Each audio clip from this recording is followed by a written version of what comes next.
I feel like it's one of the many ways in which we're positioned to have a set of responses. We're being told that media relevancy is an essential part of crafting anything for the public sphere, but who are we being told that by? We're being sold, you know, handheld devices. We're being sold smartphones.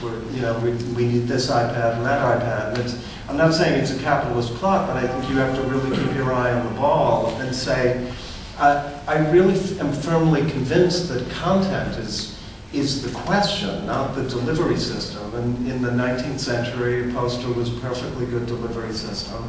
And now we have alternative delivery systems, but you can still seize public space, and it's content that's going to help you do that. Part of it is the ephemeralness of the unformed. A Twitter post or a Facebook post is there and gone. A poster that's tweet pasted, you first see across the street and think, oh, I'll get there eventually. And then a week later, it's still there, but partially torn, and you can read it. And then 3 weeks later, it's been graffitied over.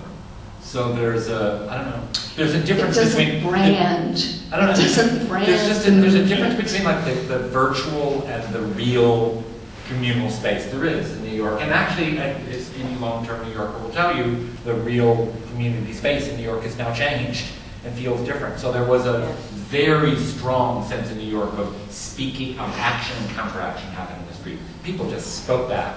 And that you went to the street to go find out what do people say, what was going to go on, how did people feel about things. So things are more atomized, and so there's something swift and very mobile about social media. It's great about galvanizing people very quickly to say, okay, we're moving over there, but it's not necessarily the same thing about kind of the duration of an icon or the way that a community embraces something and helps define itself. I mean, can you bring the Arab Spring into that conversation? I mean, that was a product of social media. No, for sure. And that had huge repercussions in a way that Occupy Wall Street has not. Totally. My point is more that it's just a different medium, and so the way you're going to gather around that thing is just going to be different based on, and we'll have different strengths and weaknesses and different issues. Well, and it's also like, I mean, Maxine was talking about 20,000 pamphlets and how astounding that seemed, and I was thinking, wow, that seems kind of quaint